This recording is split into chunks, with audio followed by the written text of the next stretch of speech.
Frans Curver, doelman en MVV'er. De club waar hij 400 keer voor in actie kwam. Daar heb ik dus 13 jaar gespeeld. En daar ben ik 2 keer terug geweest als trainer. En ik dacht ook niet zo met weinig succes. En ik moet zeggen, dus toch MVV, hè? Dus de ster. Dat is mijn club. Na een kwartier tekent de vermoeidheid zich af. Frans Curver, die met zijn 36 jaar een van de oudste spelers in de eredivisie is, blijft echter geconcentreerd bezig. Geen moment verslapt hij en als hij fouten maakt, corrigeert Curver zichzelf. Maar na al die intensieve verrichtingen is hij duidelijk aan rust toe.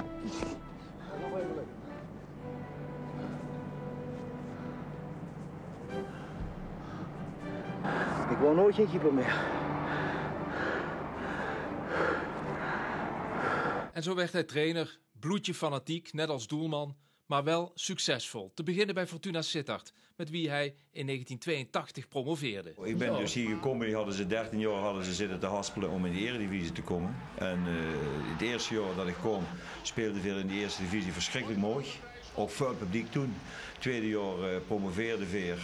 Derde jaar in de eredivisie was schitterend om te zien. Verhogen alles wat we hebben. En nogmaals, net Brazilianen. 3 maken als we maar niet meer erin kregen. En ik ben heel slecht dus in jaartallen. Omdat ze dus eigenlijk gelijfd werd. Maar ik heb hier dus, ik heb hier 4 jaar heel fijn gewerkt.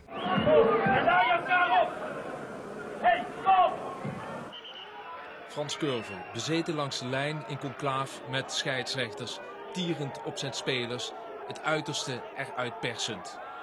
Na het bereiken van de bekerfinale met Fortuna in 1984 verhuisde hij niet veel later naar Kerkrade als trainer van Roda JC.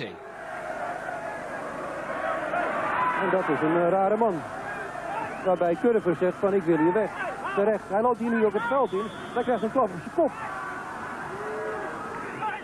Frans Curver was een emotionele man. Soms een tikkeltje theatraal, maar overal waar hij kwam gebeurde iets. Na 2 jaar Roda was het klaar. Nou, ik heb mijn contractloop af. En ik denk dat ze hier toch een beetje te lang gewacht hebben met het bespreken voor de toekomst. Vincent gelooft erin. Hij heeft al 2 keer gescoord vanuit die hoek. Laat het scoren nu over aan Frank Verbeek. En zo is het 3-1 voor MVV. En Curver is blij. Want promotie met MVV eind jaren 80 is een feit. Hij verliet de club uit Maastricht. Hij koos voor een baan bij VVV. Om die club naar de eredivisie te helpen. Met behulp van het duo Graaf en Babangida.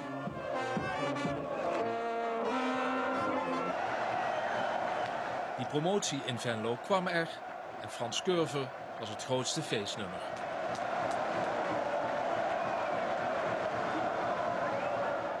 Daarna de Graafschap en promoveerde met die club uitgerekend in de Geuselt, waardoor MVV degradeerde vanuit de Eredivisie naar de Eerste Divisie. In 1997 flikte hij hetzelfde kunstje nog een keer door met MVV te promoveren.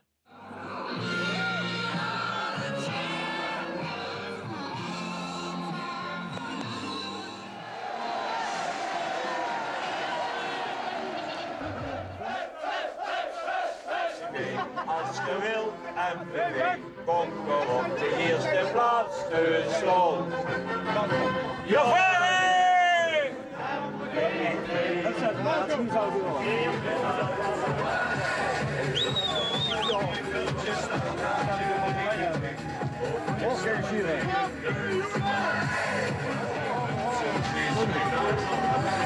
Wat hier, hè? Ik stop het!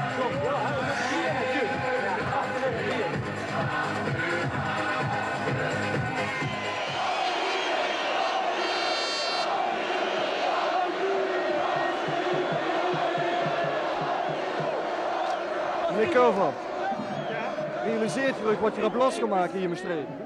Oh, wel, helemaal. Ik vind het ook heel erg fijn hoor. Hoe trots zit je er nu? Ja.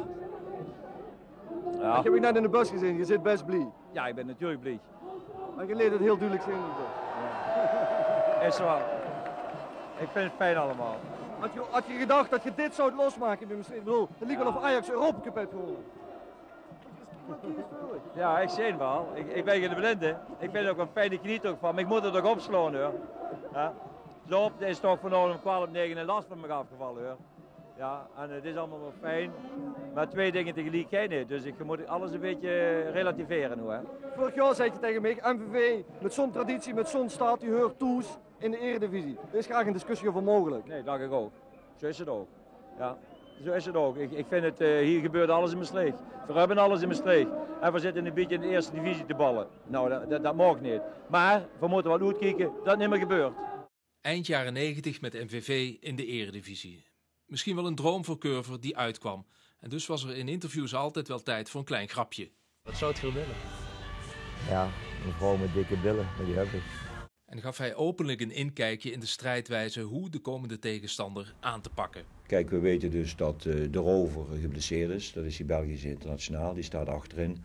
En we weten ook dat die Alvernatse, ja, dus deze jongen, die is ook, heeft interlandverplichtingen, is er niet bij. En dat zijn wel twee belangrijke pionnen van hun. Tuurlijk, daar komen andere spelers in spelen, want dat speelt niet mee en daar kun je dus wel op inspringen. Maar verder weten wij dus zuiver hoe die tegenstander speelt. Met één spits, eentje erachter, 3 mensen op middenveld, een sterk verdedigingsblok. Frans Curver, doelman, succesvol trainer bij alle Limburgse clubs, is 87 jaar geworden.